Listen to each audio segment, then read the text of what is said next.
Good morning and welcome. We're so happy to have you all here with us today. As everyone is joining in, please just take a moment to say hello, share your name, your role, and something you're excited about or looking forward to this new school year in the chat box. And just wanted to check with my team really quick. Can you guys still see my screen, the welcome screen? Perfect.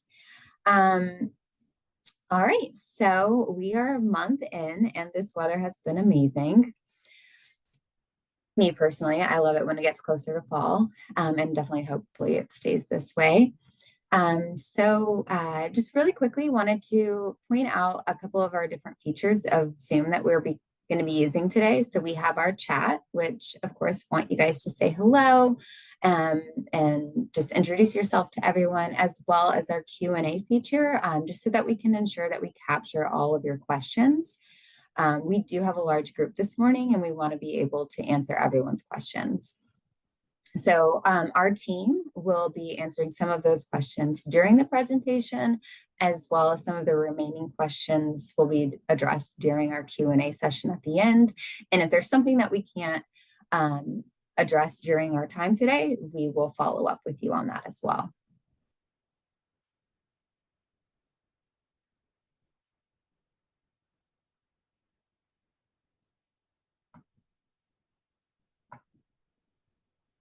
All right, so as you all know, this webinar is being recorded and will be sent out to all of our registrants, as well as anyone that wasn't able to come today, which is totally fine. So if you know a colleague that wasn't able to make it this morning, totally fine. It'll be sent out to them as long as they registered, or you can share it with them as well. And I also wanted to let you know that Lauren Disher spent a lot of time she's a member of our team, created a very thorough resource document with all of you, with all of the links to the content we will be covering today. So we'll share the link with you for that, as well as send it out to you in our follow-up email. And as I mentioned, please use the Q&A function in our Zoom to ask questions. We also have all of our upcoming webinars and recordings are posted on our YouTube channels, all of our social medias, as well as our website. So when you have a moment, feel free to browse some of our previous and upcoming topics.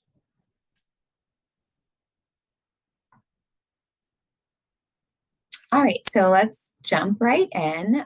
Again, welcome and good morning to those of you just joining us. Please feel free to say hi in the chat. I'm happy to have you all on this lovely Tuesday for our Texas OnCourse's College Readiness Examined, a closer look at assessment session. We're excited to talk about the SAT, the ACT, and the TSIA too. It's going to be a jam-packed session. We have some great guest speakers to share all of the great information with you that I will introduce here shortly. We just want to make sure that you all are equipped with all of the tools and tips necessary for your students to be able to succeed as they prepare for these and take these assessments. So we are the professional learning and engagement team at Texas OnCourse and will be your hosts for all of the professional learning series and sessions that we do for this upcoming school year. We all work together to provide you with the most up-to-date and relevant information that you can immediately implement on your campus and within your district. My name is Andrea Panter. I'm the Senior Network Coordinator, and I have the privilege of working with Laura Guggen, our Director of Professional Learning Engagement, and Lauren Disher, our Professional Learning Coordinator, and Jared Garza, our Network Marketing Coordinator. And I just want to briefly give a shout out to Jared because tomorrow is going to be his 1-year anniversary with Texas OnCourse. So there you go. We are so excited to have you on our team, and you've been such a great addition. And I want to give a moment for all of our wonderful guest speakers to introduce themselves. So we can just start with Lana and go from there. Hi, good morning. My name is Lana Savita. I am a senior director with the College Board. I've been with the College Board for about 15 years, and it is my job to serve and support schools and districts throughout the state of Texas. And I'm also the representative from the College Board who works directly with the Texas Education Agency. Hi, my name is Melanie Franklin. It's a little bit about me. I'm born and raised here in Texas, former teacher, former administrator, campus and district. I worked at the College Board in a role very similar to Lana's for about 6 years. Then I was recruited by Apple, worked with Apple Education, and now I'm at ACT. I work at the state level only. So I work with TEA, the Higher Education Coordinating Board, Texas Workforce Commission, and those same entities in 6 other states. So I'm located in Austin, Texas. I've been with ACT for about 3 months, and I'm really excited to talk with you today about all the wonderful things that ACT can offer you and your students. Thanks for having me. I'm Jonathan Delgado. I am the ACT account executive for Central and South Texas. So I cover Austin, San Antonio, but also Corpus Christi, the Valley area. I work specifically with districts to help them administer the ACT to their students. And I work on a lot of topics like A through F accountability and CCMR. I am just about a year and a half with ACT. Previously, I was at the Texas Education Agency where I was helping to oversee A through F accountability, CCMR taper, a whole lot of fun TEA data reports that the agency publishes. And before that, I was at the Education Service Center in Region 13. So thank you so much for having me. Thank you, Jonathan. And good morning, everyone. I am Keelan Morgan. I have the privilege of serving as the Assistant Director of College Readiness for the Texas Higher Education Coordinating Board. Prior to this, almost 15-year career on Texas higher ed campuses, committed to student success. If you've ever heard of that little test, the TSIA or the Texas Success Initiative Assessment, that's my life's work as I coined it at the coordinating board as one of the major architects of the 2.0 version that was released in January of 2021, which you'll hear more about shortly. Thank you all. Thank you all so much for being with us this morning. So just a quick agenda for us, welcome and introductions. I'm going to go ahead and check that off the to-do list. Thank you all. And then we're going to move into the SAT portion of today's session, which will be covered by Lana. And you'll hear about the value of the SAT suite of assessments, the SAT suite of assessments in Texas, as well as the student experience, the scores, and the resources for our educators. And then Melanie and Jonathan will cover the ACT portion and discuss some of the new enhancements, as well as predicting success using the ACT and some of the CCRM updates, college admissions, and where you can find some of those resources and support. And then, as Keelan mentioned, he's going to review the Texas Success Initiative, TSI, and TSIA assessment, as well as the version 2.0 updates. And then we'll move into our bright ideas. For those of you that are new to our webinars, we have a portion of the session for your bright ideas. So these are the questions that we send out to you guys whenever you register. And then we look at your responses and kind of come up with what are some of those common responses and how can we respond to your responses with some beneficial information for you guys. So the questions that we asked this last month were, what tools or resources do you recommend your students to use to prepare for these assessments, and how do you advise your students on which assessments are necessary for their future plans? So Laura will be addressing and sharing out a few of the top responses that we received from you all for our bright ideas. And then I will be covering our Academy Spotlight. I will be highlighting the entrance and placement exams module, as well as the advising all students to be college ready module, and also talk a little bit about TSAI and the CCMA guidance that we received from TEA. And then Jared is going, I know this sounds like a lot, but we're going to jam pack it all in. And then Jared's going to cover their Texas OnCourse updates. And then, of course, we will have time for Q&A at the end. But yes, please continue to just put those questions in the Q&A as we go throughout. It's just going to help us monitor that a little easier, so we make sure that everything's addressed. And so for those of you that may not know our mission at Texas OnCourse, it is to provide advising professionals with the resources and community they need to deliver exceptional college and career advising to every student.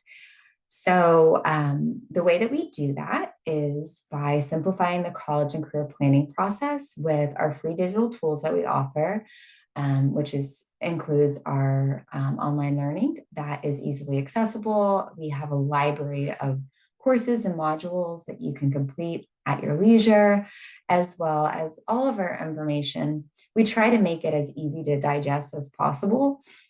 That way, whether you're a first year educator or maybe you're in your 25th year, but we know that things are continuously changing. So we are also continuously updating all of our information. So that being said, we have several different learning sessions and series that are planned for this year. Just want to talk briefly about our professional learning series. This is what you're participating in right now. So these sessions are held at 10 a.m. The second Tuesday of every month, and they're 90 minutes. At the end of the school year, we send out a survey to gather more information from you all as to what topics you had questions about or what topics you would want more information on. And so then we took that data and created our professional learning series for the 2024-2025 school year. And so you'll receive a link to be able to register for those upcoming sessions. One of those, some of you may already know if you've already registered, our one coming up next month is for advising students with disabilities. And that was highly requested from you all in the survey. And for me personally, I'm really excited about this one because some of my background comes from special education. So pretty pumped for that. All right, so Lana, I'm going to go ahead and kick it over to you for our SAT portion. Great, wonderful. Thank you so much. You can go on to the next slide and we'll hop right in.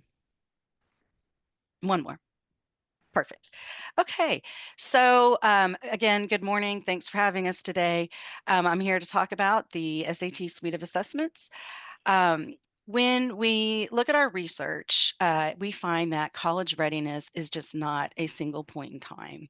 In fact, it's a process that students need to focus on throughout their high school experience to track their college and career readiness. And so that is why the College Board offers a suite of 3 assessments that are tied to each other through not only common content, but also a common scale, common vertical scale that measures growth and readiness. So you'll see we have the PSAT 8-9 that is typically taken by 8th and 9th grade students, which sets a baseline for college and career readiness. In the 10th and 11th grade, students participate in the PSAT and MSQT and the PSAT 10 as a check-in to see how they're progressing. It's also when you start to see some scholarship opportunities pop up. And then, of course, we recommend that in the spring of their junior year, students take the SAT as it's a powerful connection to college. Next slide. I mentioned the vertical scale score that the SAT suite of assessments are on a vertical scale score, and you'll see that up there on the upper left-hand corner. When you look at this scale, when you look at this graphic, you will see that the PSAT and MSQT scores vary a little bit from the SAT score ranges. However, they're on the same scale, so this allows you to do 2 things. It allows you to predict how students might do on future testing, and it allows you for you to measure growth over time. So for an example, if a student got a 500 on the math section of the PSAT and MSQT, given that it's on a vertical scale score, you can predict that that student would score a 500 on the math section of an SAT if it was taken on the same day. You can also look at scores over time and compare how students may do on the PSAT 8-9 to the NMSQT as you help them prepare for that SAT. If you look at the bottom right-hand side of your screen, you will see the SAT College and Career Readiness benchmarks. These also help you to monitor student progress and see how they're doing. Students who achieve both the reading and writing and math benchmark on the SAT are considered college ready, which is a 75% likelihood of earning a C in a first semester credit-bearing college course. When you look back at the different grade levels and those benchmark numbers, those are the scores that are expected as students those are the scores that we want students to be hitting as they're progressing to achieve that ultimate college readiness benchmark. Next slide. So this big story here, I'm not going to read this whole slide to you, is that students in Texas are participating in the SAT suite. In the class of 2023, 72% of Texas high school public students graduated having taken the SAT at least once. My cohort for 2024 numbers are not public yet, but I will say it may be a little bit higher in this next, for the class of 2024. Next slide, please. That 72% equates to 266,165 Texas students.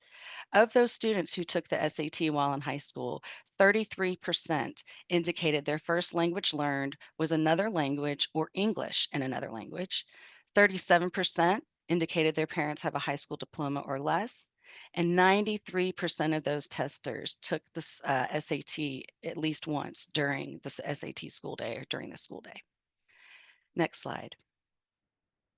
To dig in a little bit deeper about who is taking the SAT in Texas, this is a chart, a graph that I pulled up. On the left side, you'll see your Texas public school enrollment by ethnicity, and then you will see the class of 2023 SAT participation by ethnicity. And the good news is that we have good representation of Texas students who are participating in the SAT. There are some gaps that we could work to close, which we're doing so, but in general, like I said, students across the state of Texas are taking the SAT. Next slide. So why take the SAT? Well, the SAT measures what matters most. It measures what students are learning in school. And when students take that assessments and that data and the reporting come back to educators, it helps to inform instruction and support what they're doing in the classroom. Students who participate in the SAT suite have the option of connecting to scholarship organizations through student search. We have seen when schools offer full cohort testing to their students, it strengthens a college going and career ready culture. And ultimately, we see boosts in college enrollment. And then, of course, the SAT is an important part of college admissions.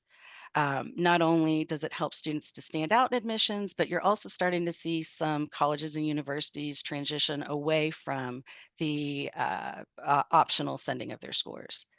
Next slide. To illustrate how the SAT can help a student stand out in the college admissions process, I thought I would share some of this data with you. So this is national data from the class of 2022.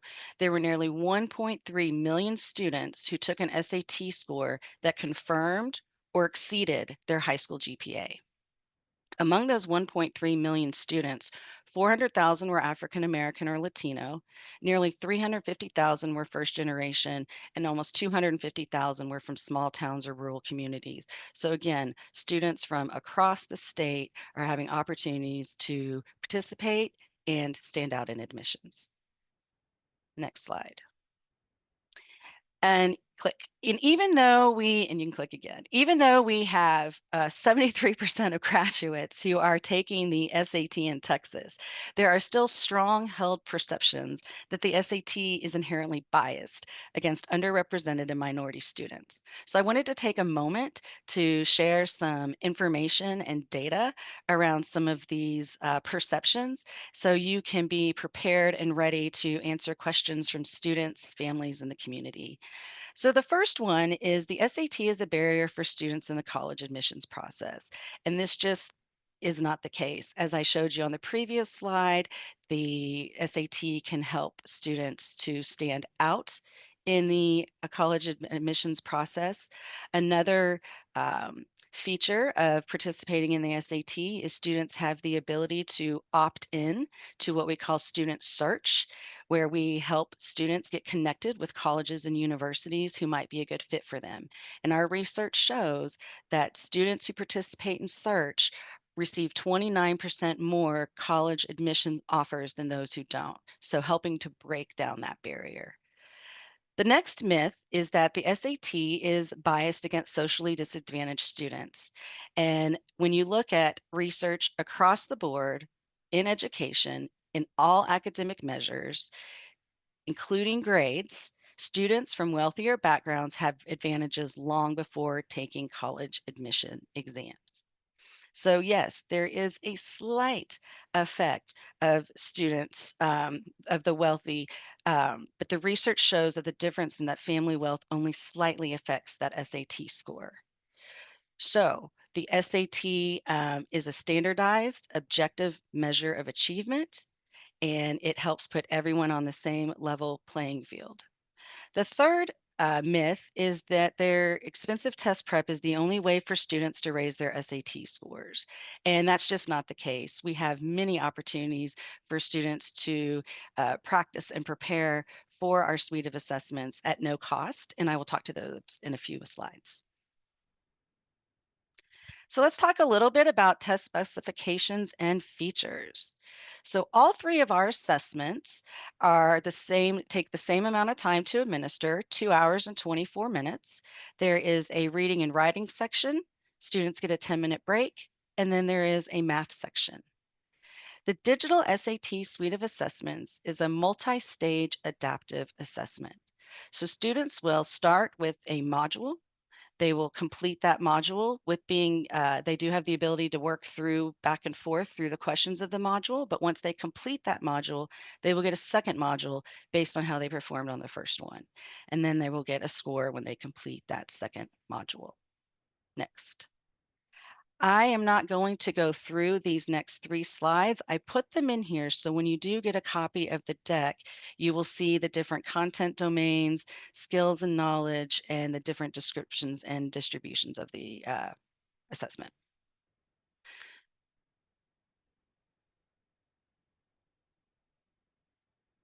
Okay, so the SAT helps support college and career military readiness in the state of Texas. Given there are a bunch of Texas educators on the line today, I'm assuming we know about this, so I'm not going to spend a ton of time on it. But of course, if you ever have any questions, you're welcome to reach out.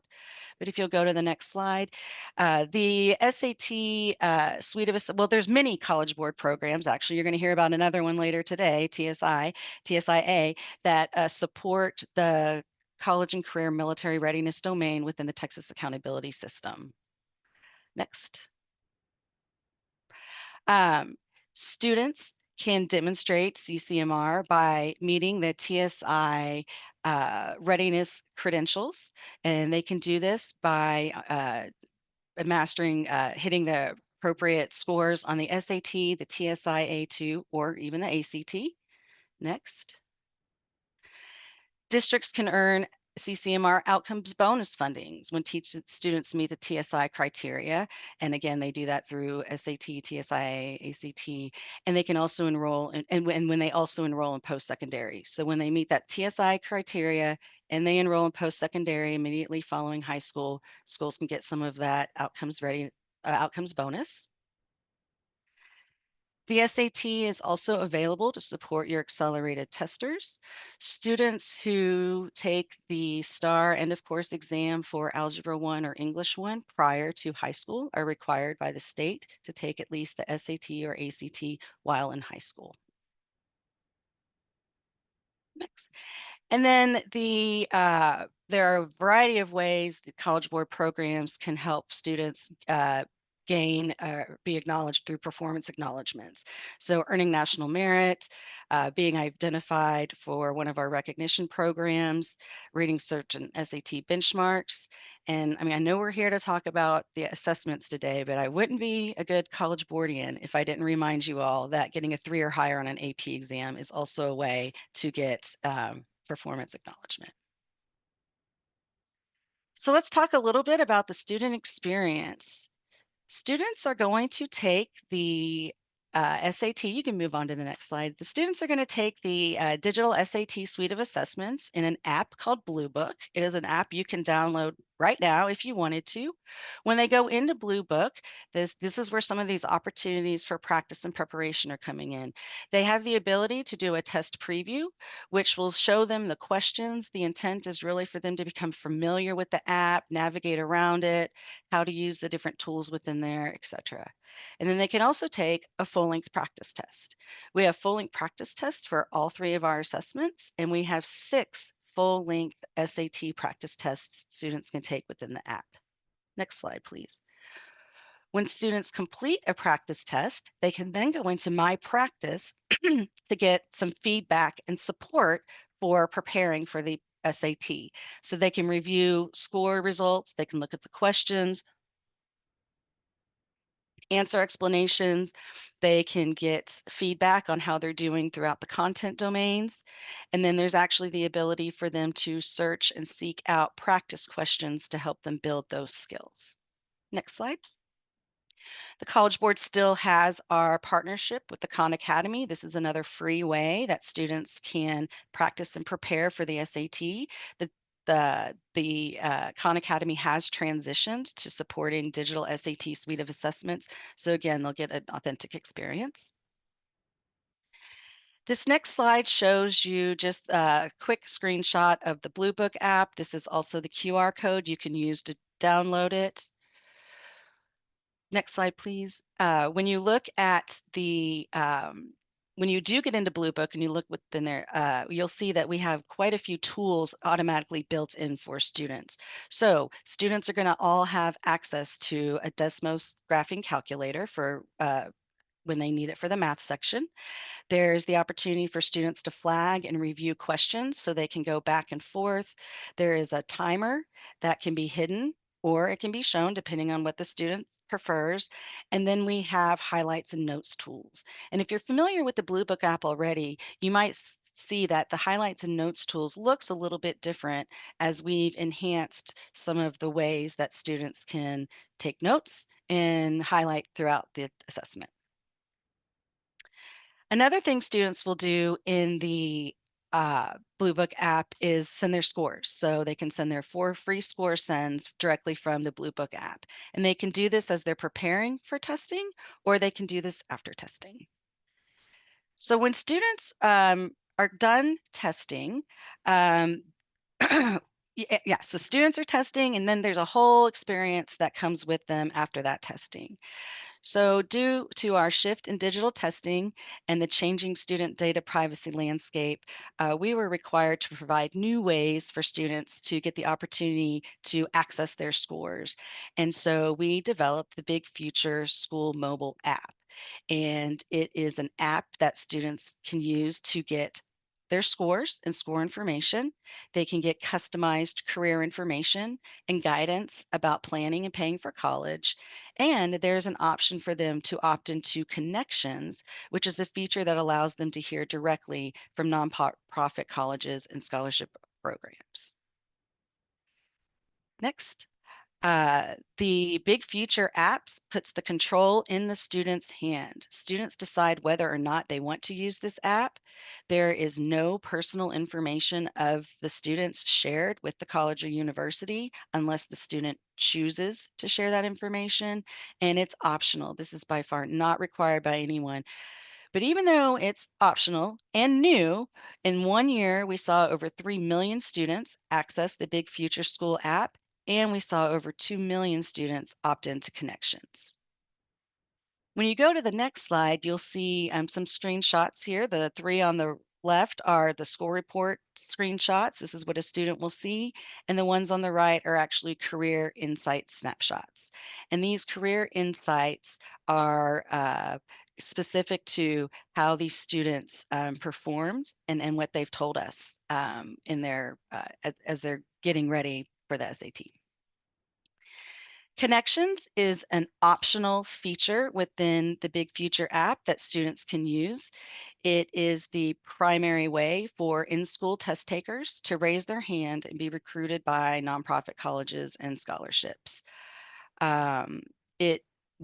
Students get to choose which colleges and universities they want to hear from, and then they get access to updates, information, and messaging from those colleges and universities. Another feature within the Big Future app is the students are going to get a customized experience. We will provide them with updates, tips, recommended to-dos, etc., all based on the time of the year, what grade they're in, and so forth. So a freshman in the fall will get something different than a senior in the fall. But that is one feature within the Big Future School app. So the next two slides are not slides that I'm going to read to you. The next two slides are slides that show you a list of all of the data that is in reporting that is available when scores are released. I am, however, going to talk to you about 3 new reports that we have available. The first one is the Knowledge and Skills Report. This report is new with digital testing. It allows for schools and districts to view aggregate student knowledge and performance in the content domains, the 4 reading and the 4 math. You can make comparisons, you can sort, and this is a really great report to use with the Skills Insight tool. The Skills Insight tool provides statements that are derived from a careful analysis of student performance on hundreds of SAT questions. And what it really does is it provides insight to educators and students around what test takers scoring in particular score bands typically know and are able to do. And so students can look at that to monitor, and schools can look at that to better understand test performance and how to improve it. Next. The next one is an engagement report. We are really excited about the Big Future mobile app and connections, and so we wanted to put information in your hands. This report allows you to view the number of students who've accessed the Big Future Schools app, how many students have viewed the SAT scores, and school students who have viewed the college and career planning content. So basically, it's a report to show you who's engaging with Big Future Schools and how they're engaging with it. And the third report I will share with you is the Connections and Outreach report. And this is very similar to the Big Future report I just mentioned, except it's related to students' use of Connections, that additional optional feature within the Big Future Schools app.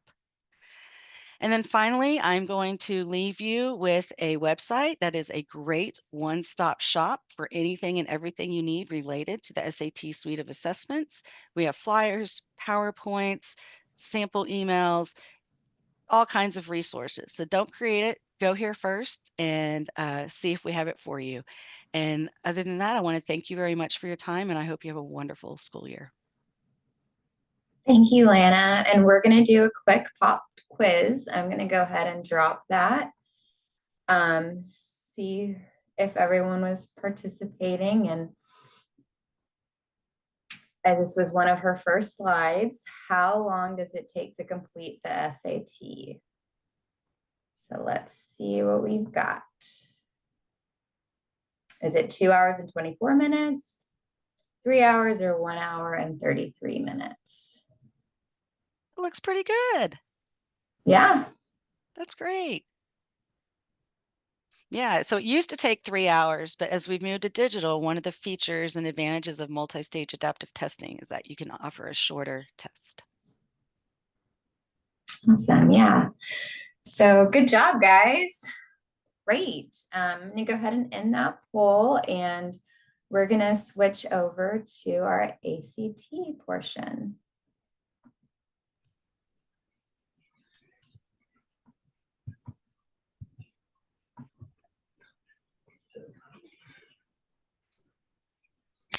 Hi, my name is Melanie Franklin. I'm joined today by Jonathan Delgado. Just to kind of let you know, as we're discussing today, as I mentioned before, I work only at the state level. Jonathan is an account executive and he works with districts. So he can connect you to anyone that you need to talk with, whether it's him or another account executive in Texas, if you are at the district level.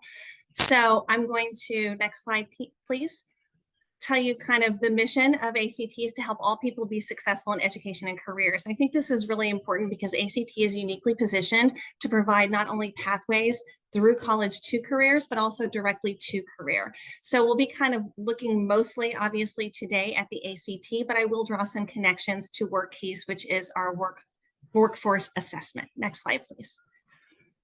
This is what we're going to discuss today. I'm excited to announce some new enhancements to the ACT. I'm going to walk you through some of those pieces and an overview of what that looks like. I'm going to talk to you a little bit about predicting success using the ACT, some of the different ways that you can connect students to predictive success using their ACT scores. Jonathan's going to dive into the CCMR updates and the college admissions piece. And then I'm going to offer you some additional resources and support at the end that you can use to follow up as we follow up with you as well. Next slide, please. So let's talk about the enhancements to the ACT. Next slide. So I'm really excited to talk about this. We are committed at ACT to a future where 20.2 million learners are ready for post-secondary opportunities by 2032. So in focusing on that and that focus on their journey and many paths to whatever that is, because we know at the end of the day, everything ends in a job, it ends in a career, whether you go to college, trade school, or direct into the workforce, it all ends. And your true adult life begins once you start that first big job or you embark on that career. Next slide, please. So here are some things that are going to start with April 2025 online testing. So we're going to have fewer items and shorter passages to provide more time for students to answer those fewer questions. So the testing time then is shorter. It's around 2 hours. We are still going to remain committed to pencil, paper, and online linear testing. So it's a little bit different from the College Board. College Board has gone to online adaptive testing. We will remain linear testing with online and paper pencil options for you. Students can choose to take the science section for additional flexibility. So this is a really big change for ACT. We're going to be looking at the option for students, and educators will be looking at the option of whether or not it makes sense for them to take the science portion. So the science portion will now be optional. The composite score using, the English, math, reading calculation provides that same validity, reliability, and predictability that you've come to depend on for the past 65 years. So starting in September of 2025, the enhancements will be available for the national paper and international tests. Next slide, please. So the benefits to using state and district testing is you can use that composite score for the new English, math, and reading calculation as of September 2025. That's for the national testing. And in just a couple of slides, I'm going to show you the overall timeline, what it looks like for rollouts for district and states, as well as national and international testing. Enhancements will include the science choice starting with spring 2026, and the flexibility to give subject tests on different days will also begin in spring of 2026. Next slide, please. This is what is not changing. These are the things you can continue to depend on from ACT. The ACT scale has always, or has been for 35 years, 1 through 36, that will remain. Scores from tests taken prior to the rollout of the new composite score will not change.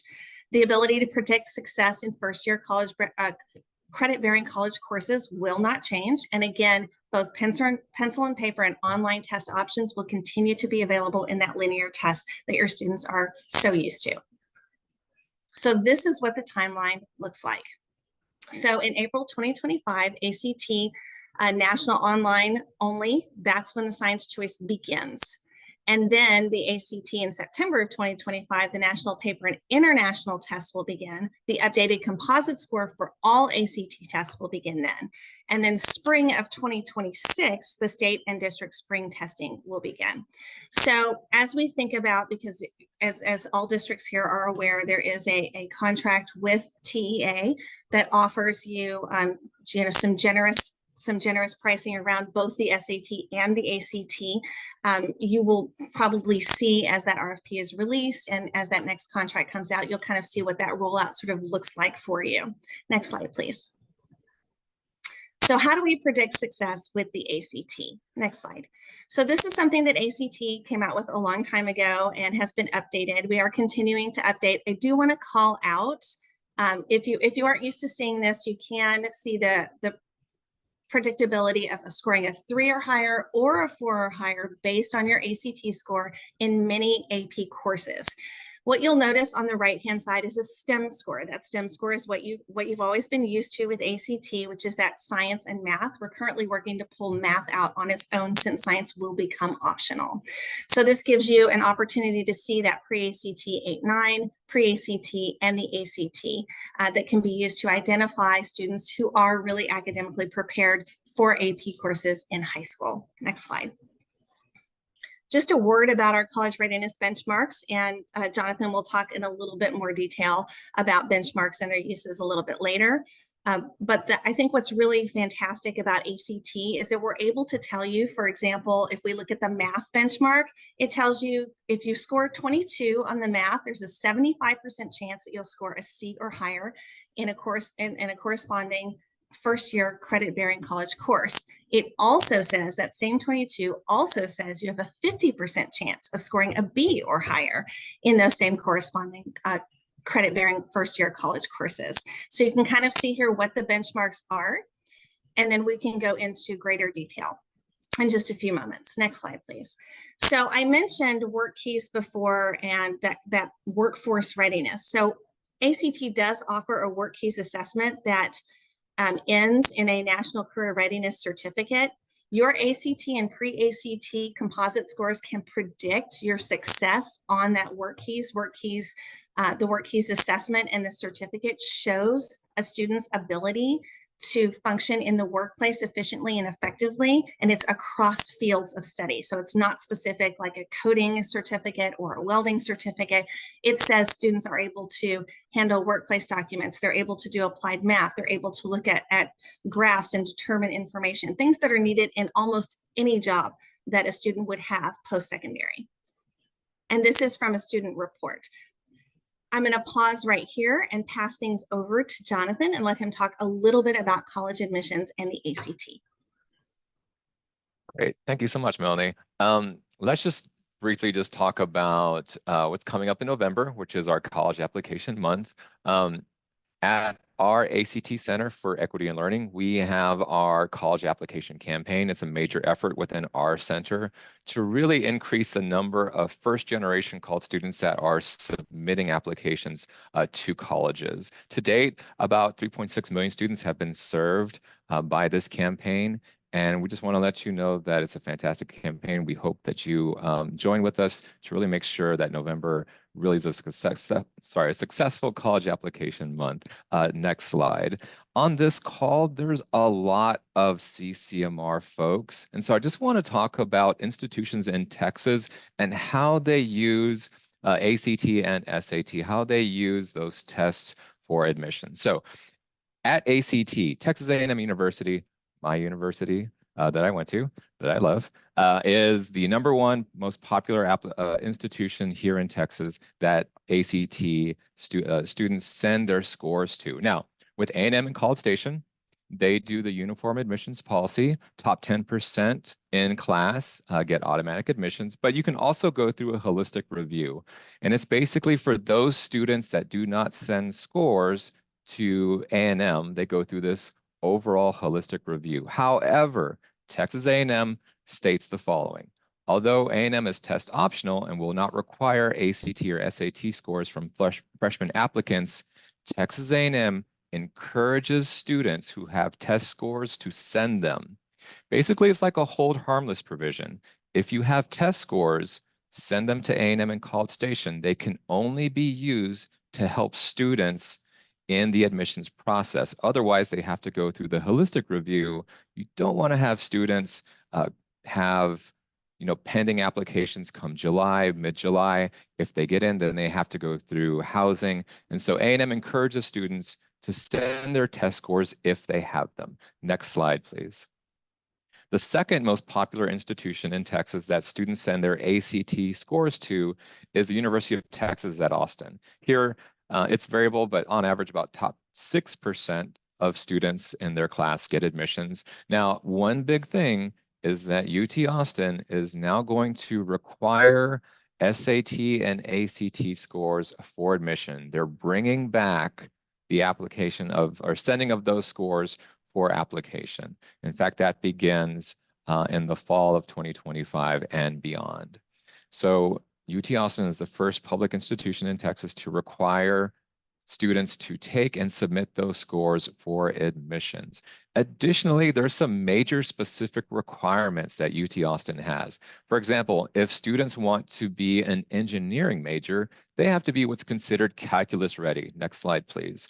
And there's a number of majors that have these types of requirements where maybe the university is test optional, but if you want to be an engineering major or a bio major or a STEM major, or health science center, you have to be, you have to have major specific requirements. At UT Austin, if you want to be an engineer, you have to be calculus ready. That means you have to have a specific score on SAT or ACT on the math section, or AP or IB, or demonstrate calculus ready through another means. And so this is an example where students might not think they need scores, but there's a whole lot of caveats to that, especially if they want to be engineering or STEM majors at some of these institutions. Next slide, please. Texas Tech University is one of the top 5 institutions in Texas where students send their ACT scores to. Again, if you have top 10%, you could be admitted. Otherwise, you go through a holistic review. However, Texas Tech University has a temporary test optional policy. Next slide. And that test optional policy says that students do not need to send SAT or ACT scores. If they don't, they're going to go through the holistic review process. However, this policy is effective through 2025. Now, the Texas Tech University system at the later this year will make a decision as to whether or not to continue this test optional policy in the future or make changes. So it's very possible that you could have students that are sophomores and juniors that want to go to Texas Tech and might need to send SAT or ACT scores to them in the future. Right now, it's optional, but that might not be the case moving forward. Next slide, please. And so just as of this summer, we've seen a number of institutions reinstate the requirement of sending standardized test scores for admission. As of this summer, about 59 major universities have reinstated the use of those scores, including institutions like Yale, MIT, Harvard, but also University of Georgia, Caltech, and now the University of Texas at Austin. If I had to guess, it's probably on deck, maybe A&M system, Texas Tech, Texas State system might require them in the future. But this is where we're at this point in time with universities requiring standardized test scores. Next slide, please. So now let's talk about CCMR. And next slide. There's a number of big changes for A through F accountability in Texas and how CCMR is used at the high school level to grade your campus. Now, if you're at a high school, TEA looks at 3 things. They look at star performance. They also look at your graduation rate. And of your graduates, they look to see what percentage of your graduates are college, career, and military ready. Now, what's new for 2024 is that looking at star performance, there's really no change to the calculation or methodology or how it's graded. Graduation rates in Texas have been steadily climbing year over year over year. So there's no change to that calculation, but because it's been slightly increasing over time, there's been minor increases in how it's graded. CCMR, however, has seen some changes into how it's calculated. One thing at TEA is that they've capped the number of industry-based certifications that are used for accountability, and some are being sunsetted, like Microsoft Word and OSHA 30. There have been updates to our ACT exam and how those scores relate to meeting TSI. TEA has also seen the return of military enlistment and the phase-in of programs of study. So all these changes has seen a significant increase into how CCMR is graded. Now that rigor is just very high. moving forward, you need to have 88% of your graduates be college, career, and military ready if you want to have an A letter grade for CCMR. So of all your students that get handed a diploma in the summer, 88% have to be college, career, and military ready if you want an A for this component. It is a significant increase in how CCMR is graded. And that has a number of applications. So next slide, please. So when you look at CCMR, just a quick reminder, there are multiple ways to meet TSI for A through F accountability in Texas. A graduate must meet the Texas Success Initiative in reading and in math in order to get CCMR credit for accountability. But they don't have to meet it purely on one assessment alone. They don't have to meet it in reading and math on TSIA or our ACT. You can sort of mix and match for A through F accountability credit. For example, let's say you have a junior that takes ACT. Maybe they meet our new TSI requirement, which is a combined score of 40 on English and reading. And so they meet it in our reading, but they don't meet it in math. Let's say their senior year, they take Texas College Bridge and earn and complete credit for a math college prep course, and that student graduates. Does that student get credit for CCMR and A through F accountability? Yes, because the student met the criteria in reading and in math. Doesn't matter if it's purely with ACT or College Bridge or SAT or TSI A2. So long as they meet the criteria in reading and in math, that graduate will get credit for CCMR and A through F accountability. More information about that is in the accountability manual. Next slide, please. Now, one big thing in Texas is accelerated testers. These are students who, at the middle school level, complete at the approaches grade level and above Algebra 1, English 2, and Bio. So in middle school, they complete these end of course exams, and because we have no star Algebra 2, no star English 3, or we don't have chemistry or physics star, so they're done with star testing, and so they're considered accelerated. Now, the issue with this is that they have to take a math or an English or a science exam at least once in high school. So this is a federal testing requirement if students are accelerated. So if they're accelerated, you have to test them at least once in high school in the subject area they're accelerated in. TEA helps you track these students. And so if you go to the administrator addressed from last December, it explains it more, but next slide, please. These students have been increasing over time. We're talking about, and I remember way back when, I remember taking Algebra 1 as an 8th grader. And so it's pretty common to see most students in middle school take and complete Algebra 1, but we have seen more and more students over time in Texas finish STAR biology in middle school. So more and more students are taking and completing STAR and of course bio in middle school. So the count has just been increasing over time. Next slide, please. So you really need to keep track of these students. And the other thing is that if they are accelerated, you have to test them at least once in the subject area they're accelerated in, and you can test them on SAT or ACT. Now, if you have a student that completes bio in middle school, they have to take ACT. ACT is the only option because we have a science portion on our exam. What TEA does is that they take that student's accelerated score on ACT or SAT and they equate it to either approaches, meets, or masters, and they factor into all of the STAR components in A through F accountability.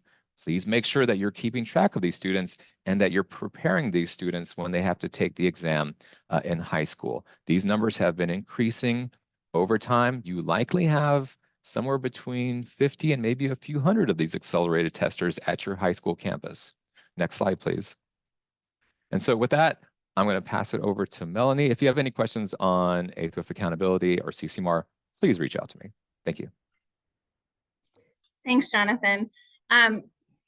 So as we kind of move into our resources here, I wanted to talk a little bit about our communication and engagement tools. We have ACT K-12 toolkits available for pre-ACT, ACT district testing, and work keys communication. I've already seen a question in the chat about work keys, so at the end of that, I will address that. Someone asked about the workforce indicators, so I'll make sure that we get to that. But there are toolkits available on our website. We have a ton of resources to support you, regardless of the assessment that you choose. Each one has a very deep pool of resources for you. Next slide, please. And I'm actually going to ask Jonathan to talk a little bit about this because he has a celebration to share.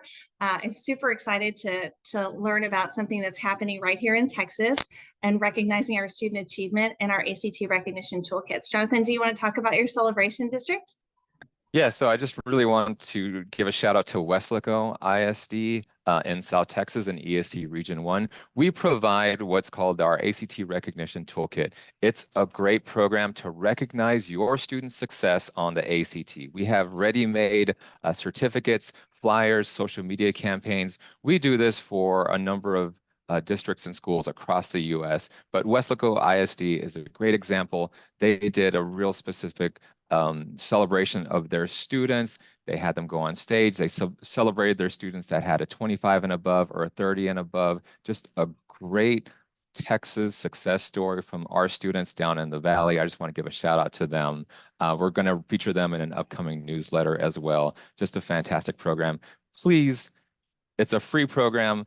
We would love to share in your student success. Download our free recognition toolkit and let's just celebrate our student success here in Texas. Thanks, Jonathan. So yes, this is just one of the ways in which we celebrate student success. And we know that that is a collaboration and partnership between educators and students and families. And we're just so excited to celebrate this particular one. This just came up, I think, last week. And so we're just really, really excited. Or Jonathan told us about it last week. So we're just really excited to share that celebration. Next slide, please. So this is how you can plan for the year. There are multiple guides. We get a lot of questions as I'm talking with the state, and as I mentioned earlier, I'm from Texas. I worked with Texas districts when I was at the College Board and when I was at Apple as well. I see many familiar names popping up in the chat here. It's really important to kind of address the things that are really your questions as educators. And one of them is, okay, we have these test scores. How do we really use this to inform instruction? How do we really put this back into the classroom? We know that ACT tests what students are learning every day anyway. At the same time, we want to pinpoint those areas where students need the most support and the most help. Okay, so looking at the curriculum assessment planner right there in the middle, it's a fantastic resource. You can go in, you can choose sections, you can choose particular topics and particular skills to really help pinpoint where students who are struggling need additional support. The ACT Comprehensive Solutions Guide is an incredible, just end to end, from beginning of the year all the way through the ACT experience, how to plan, how to administer, how to create a college-going culture. All of the pieces that you need to really make ACT stick and really highlight all of the things that need to be done for smooth test administration. And hopping over to the Educator's Guide to College and Career Readiness is a nice little tie-in between the first two, actually. So it allows you to think about the ACT and when it's occurring, how it's occurring, creating that college-going culture in the classroom, in the district, at the school level, and then of course pulling in that curriculum and assessment piece of where do students really need the support and the help? Because we know at the end of the day, what students are doing in classrooms every day, that's what's preparing them for what comes next, whether it is going to the workforce, whether it is going to college. It is the teachers every single day in the classrooms that make the biggest difference in the lives of our students. I also want to remind you of the college and career readiness workshops that are happening. There's actually one tomorrow in Austin that I'll be going to. I'll see you there, Jonathan. And we'll be going through all of these in great detail, all of the pieces around like what's coming, what the condition of college and career readiness, all the information that we couldn't squeeze into these 20 minutes that we have today. You're going to get a lot of that tomorrow. So if you haven't registered, We will make sure that you get a link. They're happening all across Texas, so there's probably one coming to an ESC or a university near you. But we want to make sure that you are aware that this college and career readiness workshops are there. And again, we are committed to, it's their journey and there are many paths. So how can ACT support you as educators? And these are just some of those ways. Next slide, please. And then, of course, there's the counselor toolkit, because the counselor is the person in the school that really helps students on that pathway to college, right? Whether you're a college and career counselor, a counselor, the general counselor in the school, you touch the lives of students as counselors all throughout their journey. And you can see some of the downloadable resources here. And I want to really talk about this. And then I'll kind of mention reports. I didn't go through the reports like Lana did, just in the interest of time, but there are a lot of reports available for you. But before I get into that, I want to talk about the downloadable resources at the bottom. Many of our resources are customizable. And so you don't have to worry about, printing something out or changing it or whatever. You can simply go in, download, edit. You can put your posters up. Why take the ACT? There are a lot of pieces here that you can customize. Now on to reports before I let that one go. In your reports, all of our reports are highly customizable. All of your data that comes back to you is completely customizable to you. You can use it however you want. Jonathan is happy to talk with you about what that looks like, or connect you with your account executive that can dive into that with you. Next slide, please. And then exploring college majors, how to prepare. We work with Encourage to connect students with colleges. So there is a way to connect with colleges here, choosing a college, applying to college, paying for college. And my personal favorite is transitioning to college, because we dot all our I's and cross all our T's as students, but our students really doing all of the things that they need to do to transition to college smoothly. And we really focus on that as well. You can explore college majors here. There are additional resources you can see on the right-hand side. There are multiple inroads to getting that college information, to opting into Encourage and having schools contact you. There's a lot of different places that you can get that information, and that we can connect students to college. In addition, there's a lot of information about scholarships that is also available through ACT. Next slide, please. And then there's the ACT online prep program. I love this. I think it's really an incredible option for students. It's got a study plan with an assignment option, 2 full-length practice tests. The writing essays are AI scored, 4 short form tests, over 2,400 questions, anywhere, anytime access, comprehensive content review. I mean, whatever assessment you choose, obviously this is going to be some kind of support that you're going to get. There are going to be practice tests out there for you. Next slide, please. And I am a huge, huge fan of instructional mastery workshops. I think these are incredible. So you can take an ACT instructional mastery workshop, and it is capped at 30 participants. So this is not something like you're going to a big conference and you're in the room with 100 other people and you're listening to one person talk for an hour and you take your little binder and go home and implement. This is an interactive. It's designed to improve ACT preparatory instruction. The trainers include ACT test writers, so you have direct access to the people who actually write the test. And it culminates in a 30-minute knowledge check where you'll get a badge awarded to you, and 96%, which is a huge number of participants, would recommend this course to others. We highly recommend that you look into this. This is a great way to help improve preparatory instruction around ACT. Next slide, please. Yes. Thank you, Lana. Thank you, Melanie and Jonathan. We really appreciate you guys sharing all that great information with us. So we're going to go ahead and do a quick another pop quiz. So I'm going to launch that. And again, this one was talked about at the beginning. So which sections of the ACT are optional? Is it the reading and essay, the essay and science, or the science and math? Look at you guys go. Awesome. Yes. Essay and science for the win. Good job, guys. I'm going to go ahead and end that so we can keep going just for sake of time. We're going to transition over to Keelan for our TSIA 2. And again, please just continue to add any questions that you have to the Q&A section. That just really makes it a little easier for us to be able to make sure that we're addressing all of those. So Keelan, I will pass it to you.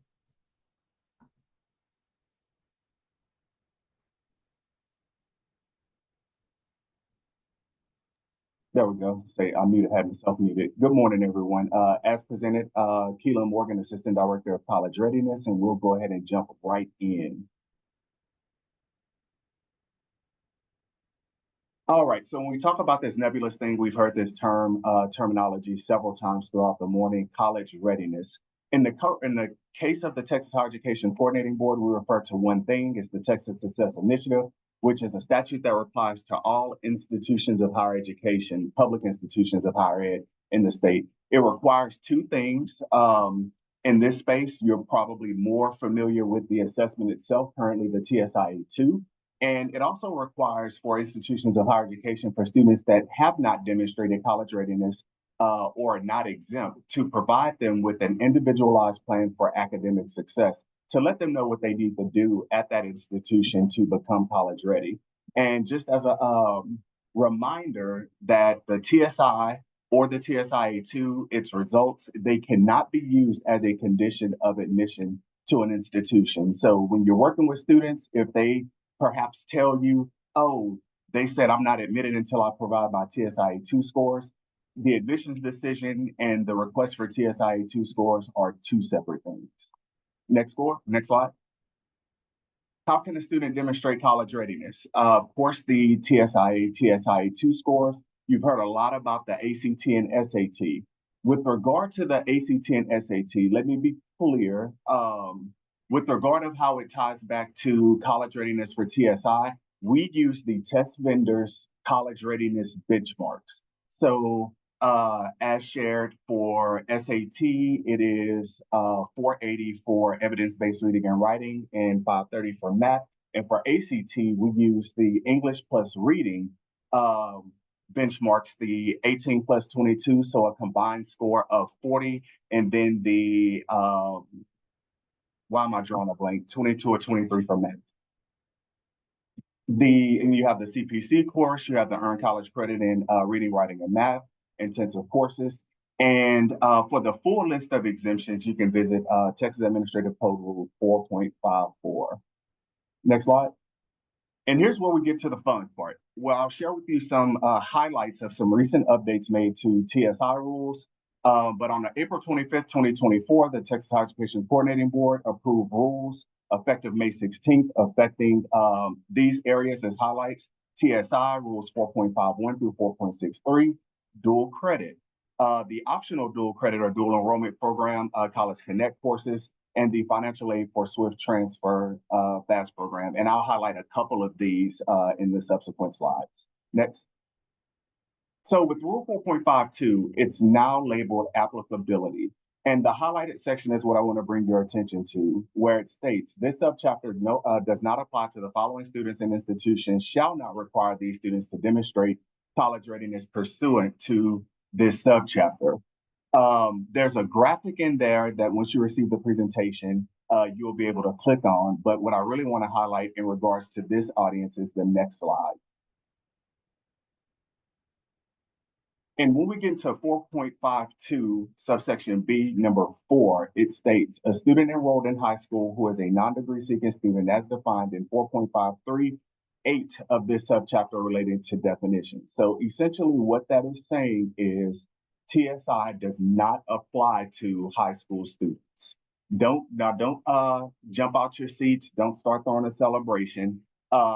It still doesn't mean that students don't have to do anything to get into dual credit or to take those first college level courses while they're in high school. It's just a different pathway now as previously defined, where TSI was applicable to high school students.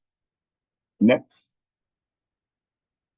This definition, I'm not gonna highlight too much, but it is a it states non-degree seeking student, and this is under the purview of TSI. But there's also a definition that's under the purview of TAC Rule 4.85 for dual credit that actually defines what a degree seeking student is.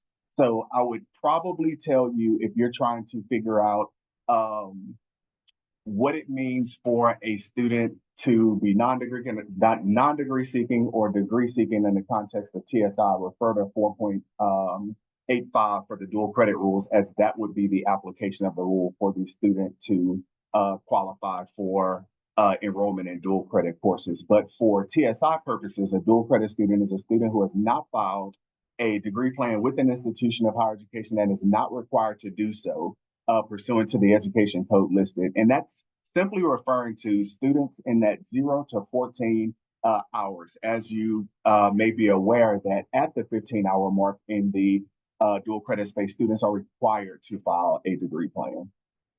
Next. Next.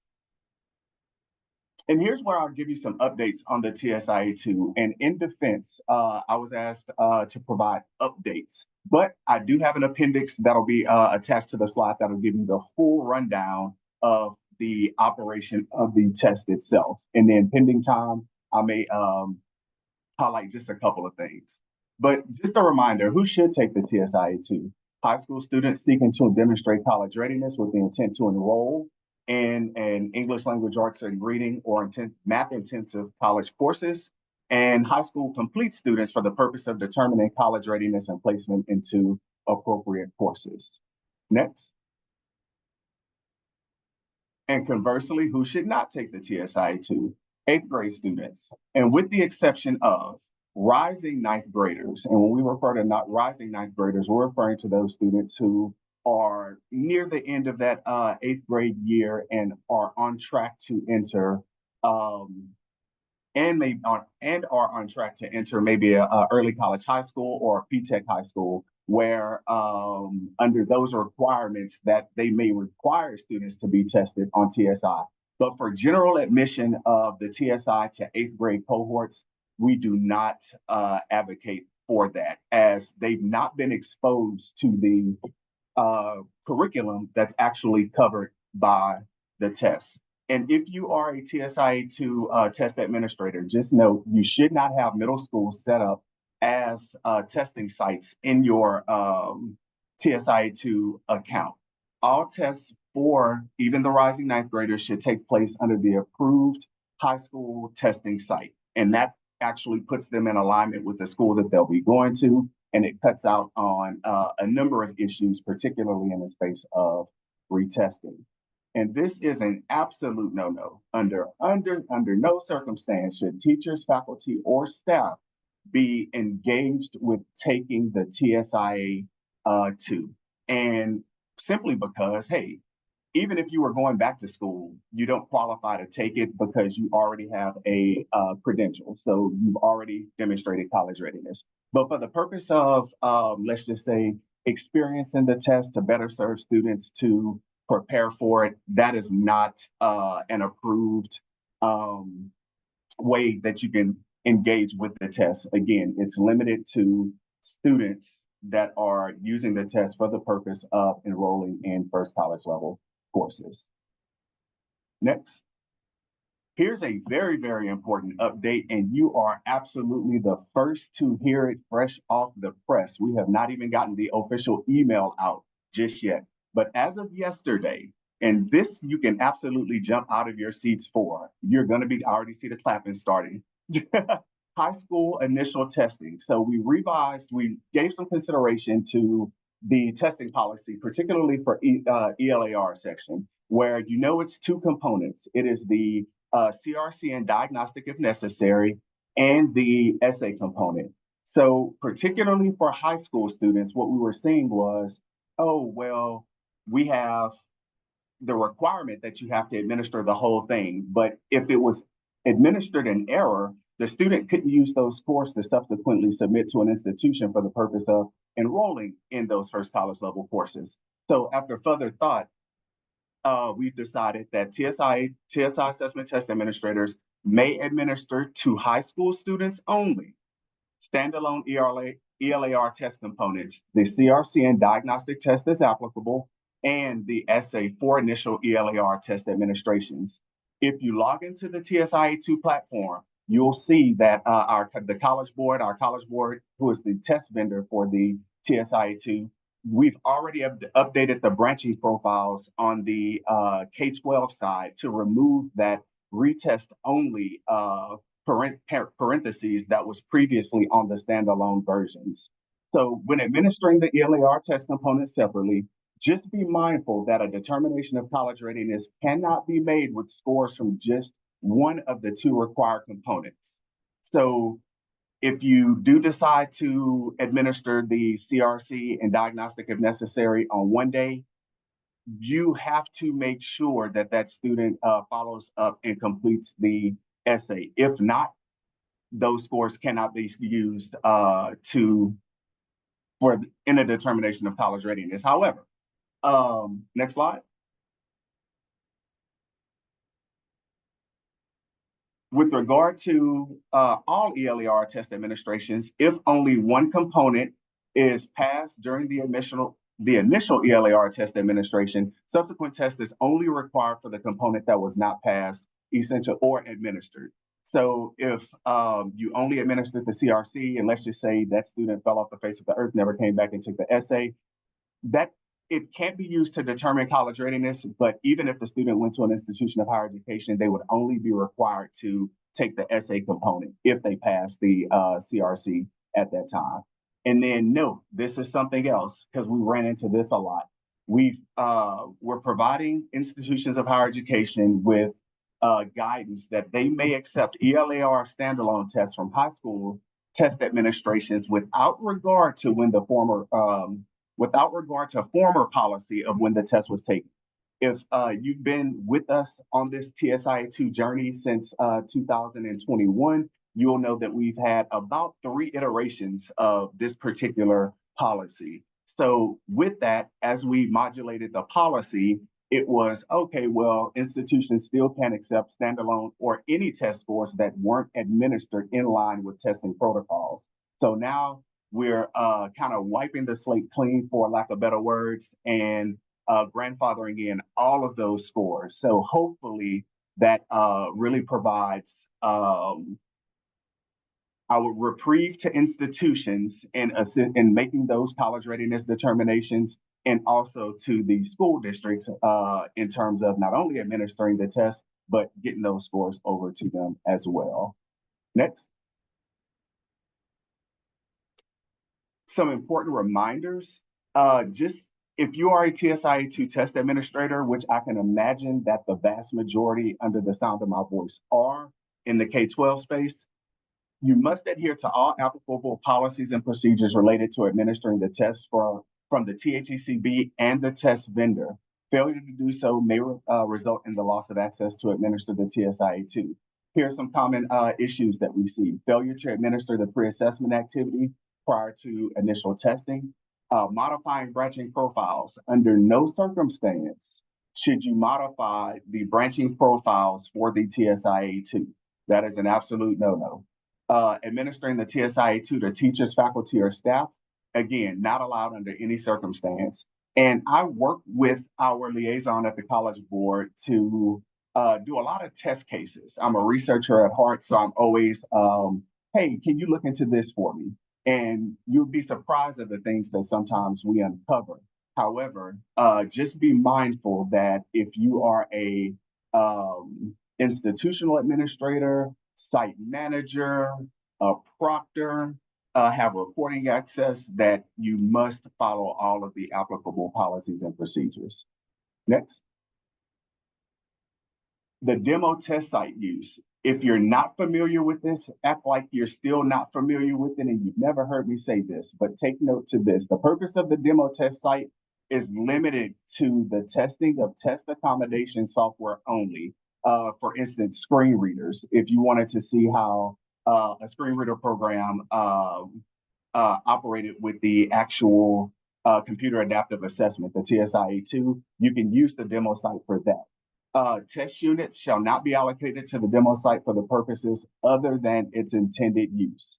Often I have a report provided to me on the number of test units that are allocated to demo sites from all of our users.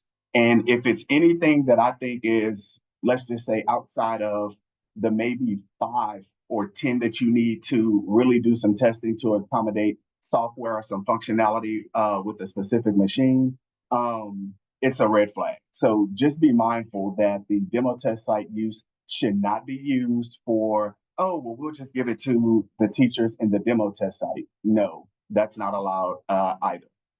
Next.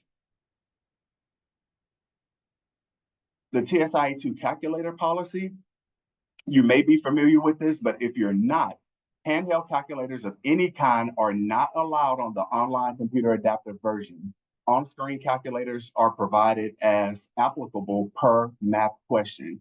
As in the SAT presentation, it was shared, they used the Desmos calculator, and that's actually a question that came up to us with regard to whether the Desmos calculator will be added to the calculator suite for the TSIA2, and that's something that we're in conversation about. But as of now, students will have the option between a basic four function, a four function with a square root function, four function with a square root, or the TI-84 calculator as applicable to the math question. And just to give you an idea of how that works, if it's a graphing calculator question, they have access to, let's just say, the less complex calculators as well. But if it's a calculator where only the four function is programmed for that one, they would not have access to the other two available calculators.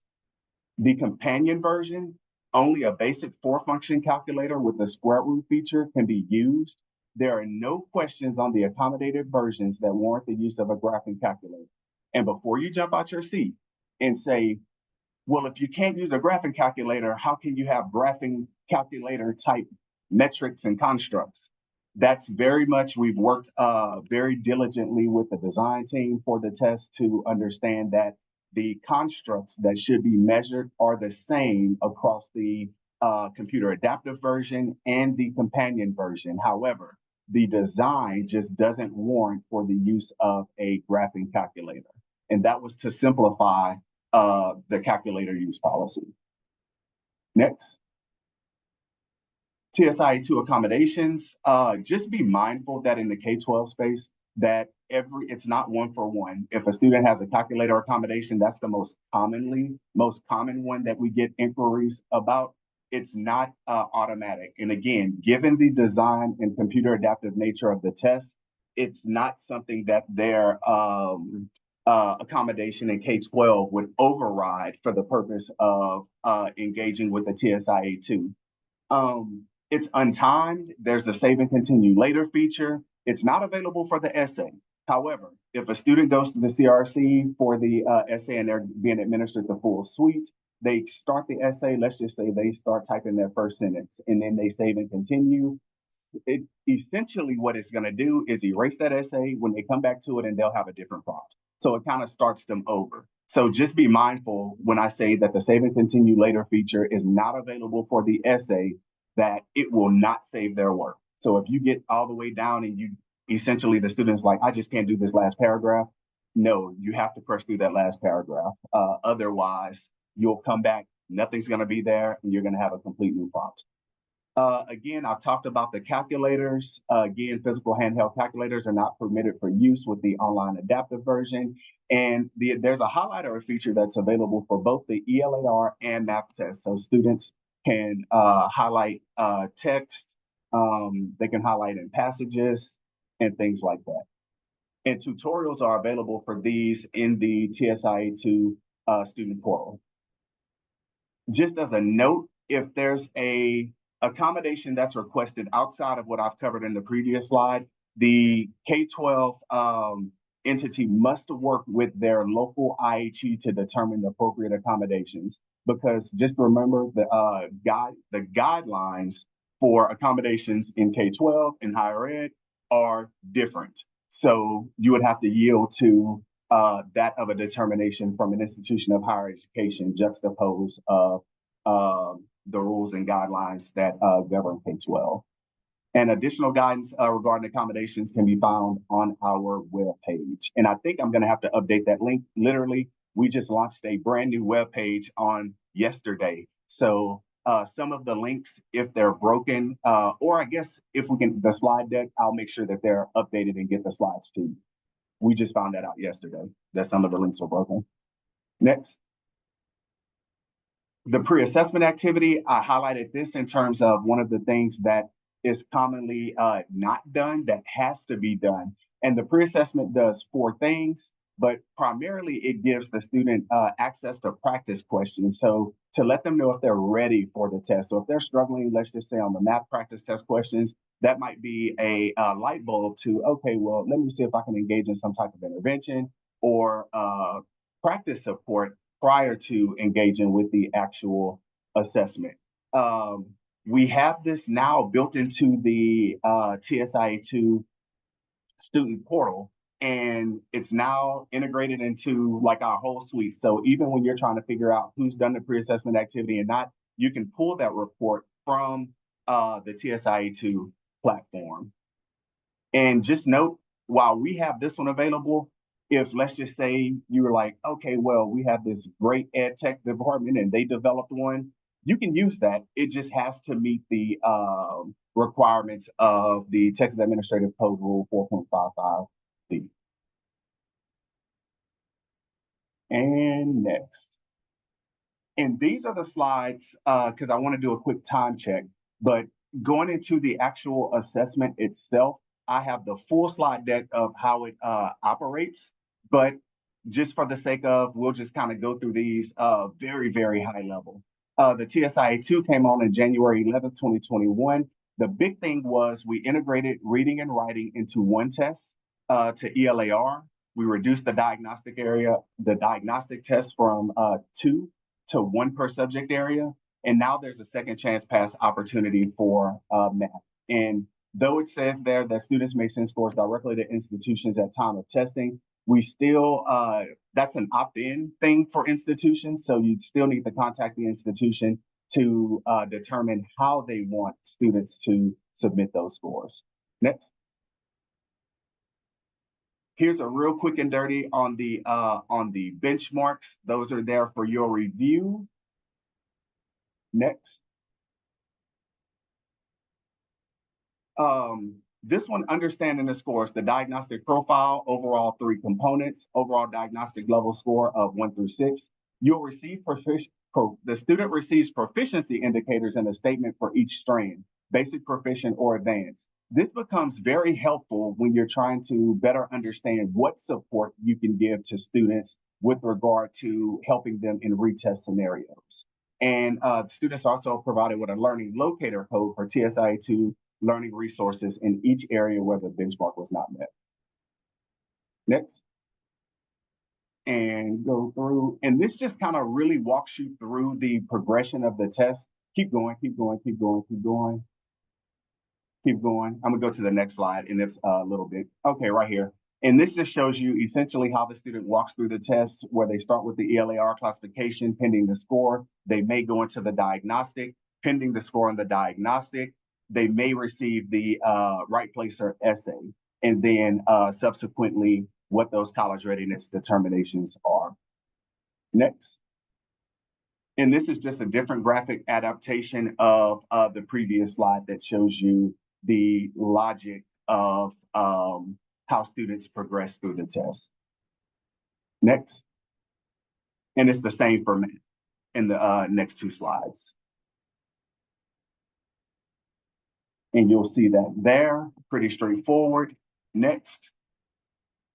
And here's where I want to give you some resources. So again, I have to update a number of these URLs, but on our website, we're trying to make it more and more informative to really put things out there that are helping not only our institutions of higher education, who are our primary audience, but also our K-12 stakeholders who are test administrators in helping students be adequately prepared for the test. We have the informational brochures. We have the actual test specification documents. So when it comes to preparing students for the test, you can pull the test specification documents and see exactly how the test is constructed. What are those TEKS that are covered? What are the college and career readiness standards that are covered to help students prepare? And then there's some other resources there as well. And students can retrieve their scores in the TSIA2 student portal, and the link is there for that. And I've highlighted TSIA2 learning resources as well, and that's available for both students and educators. Next slide, and I think that's what it highlights. I think the learning resources, that might be when it got moved to the appendix. But here's a QR code. If you're interested in receiving updates, we send out updates on the TSIA, and developmental education through our Gov Delivery listserv, and that's the QR code where you could register. And I'm sure there'll be a lot of questions down the road. Oh, and one point I wanted to make about, I didn't highlight it when I was talking about the ways that students can qualify for or meet college readiness. We still have the English 3 and Algebra 2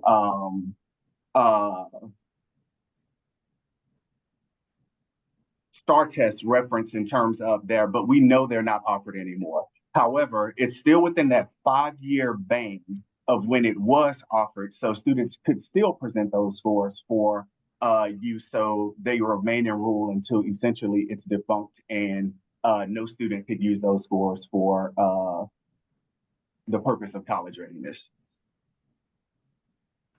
Thank you so much, Keelan and Lana and Jonathan and Melanie today.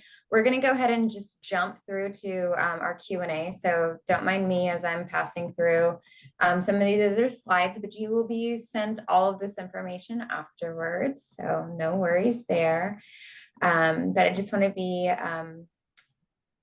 aware of your time. So we'll go ahead and start our Q&A session now. Lauren, if you want to kick that over. And then also, as you're doing that, Lauren, for those of you that are still on the line, we really do appreciate your feedback and really appreciate you joining our September professional learning session. And of course, love your feedback. So it's only 5 questions. So if you don't mind taking a moment to answer that, we really appreciate it so we can continue to build on these sessions. Awesome. Thanks, Andrea. So let's go ahead and jump into some of these questions. We got some great ones, and thank you again to our guest speakers. So Keelan, this first one is for you. Are you saying dual credit students don't need TSI until they reach 15 hours? And let me know if I need to repeat any of it. Theoretically, yes, but this is the thing. You're going to work with your institution of higher education to determine the applicability of the new rules. So they're working with their offices of general counsel to further provide interpretation and things like that. And one thing that we're actually doing is working internally to really get feedback from the field and understand where those muddy areas with the rules are to further clarify things where we're trying to make potential edits to the rules. So stay tuned for additional guidance from us. But with regard to the matter of fact answer is TSI does not apply to high school students. Students with 0 to 14 hours, essentially there are no requirements for them to enroll in first college level courses through dual credit. Okay, excellent. This next one is for you as well. Can they take the essay first on the TSIA? The world is your oyster. You can offer the standalone components of the ELAR test in either order. Awesome. This next one is for you as well. Will there be a change in the passing scores for the ELAR portion of the TSIA2?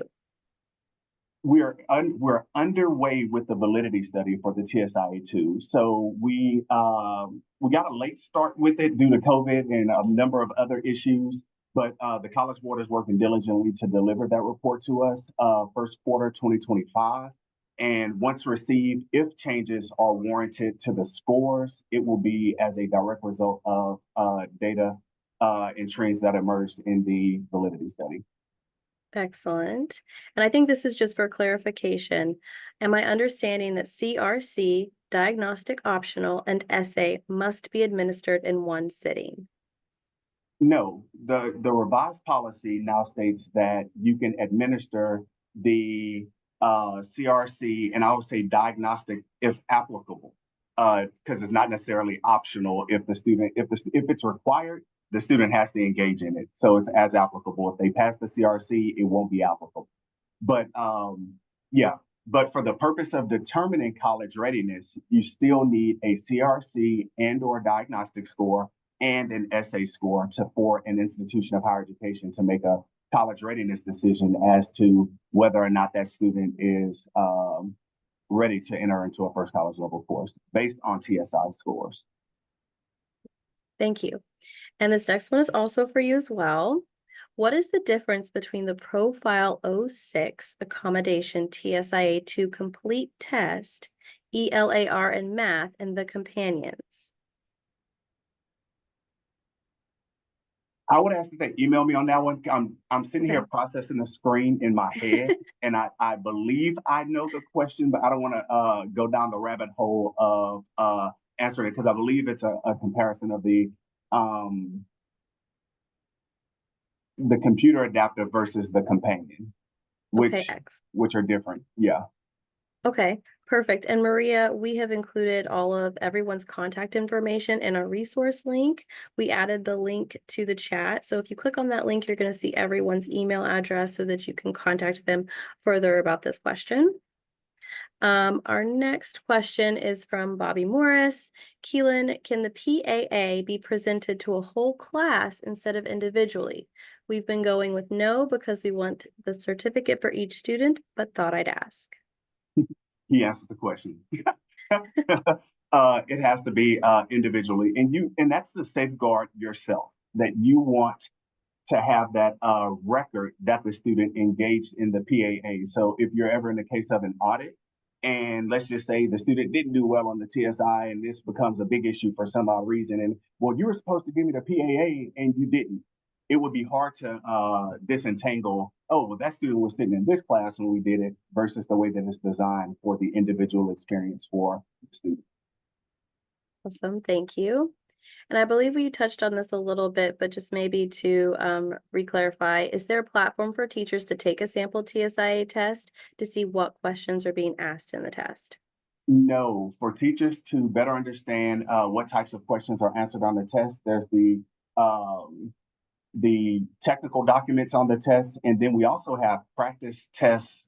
We have the practice test app, and then we have the practice test question packets that are on our website as well, and they're highlighted on the support on the TSIA2 support resources document. Perfect. And where can we retrieve the report for pre-assessment activity? It is located in the TSIA2 platform. It's a custom report. So it's kind of like the same area where you would go to access cross-institutional reporting. And if you have any trouble with that, you can reach out to me. I can give you more direct feedback on that. And oh, I completely forgot to highlight it, but the College Board is actually doing TSIA2 trainings. So if you have access to the TSIA2 platform, just log in on that splash screen. You just scroll down. I believe it says something to the effect of training opportunities, and they'll be going on through October. So definitely, and it's like a 4-part series and I'm on one at 1 o'clock today. So definitely be mindful that there is training available for just things such as the question that was asked specifically in the space of reporting for the PAA and then generally for the TSIA2 as well. Fabulous. Somebody just put that in the chat. There's one today at 1, so they'll see you there. Okay, last question, just one more time for clarification. A high school student seeking to take dual enrollment courses do not need to pass the TSIA2 before enrolling. Correct. And again, I'm going to direct you to your partnership with your IHE, as this has been a sticking point. And I mean, I'm just being very transparent with the changes in the rules. It has been an uphill battle or uphill journey, so to speak, with providing guidance. And we're still working internally to try to refine some things. But I would say work with your institution of higher education on what those enrollments will look like post May 16th. Awesome. Those are all the questions. Oh, we have one more. I see a couple that were added. Thank you guys so much for hanging out with us. It's for you, Keelan. Who is doing the TSI training? The College Board. Yeah. The College Board, and specifically two of my very, very esteemed colleagues over there, Deb Anderson and Kathy Montanisi. Fabulous. Thank you. And this last one is the TSI cannot be used for enrollment, but they do need to pass the TSI for specific classes. If the student is taking if for the purposes of dual credit, TSI is not applicable. For high school complete students, TSI is a prerequisite for certain courses. So let's just say if you graduate and the student hadn't demonstrated college readiness, TSI, as before I shared what I shared with you regarding its non-applicability to high school students now, it applies. So if you needed to take college algebra, Comp 1301, you would need to pass the respective section. But for high school students, it does not apply. But just again, that caveat, contact your institution of higher education. We've been working with them to provide a different lane of guidance, and they'll be able to further let you know what's been determined at that specific institution.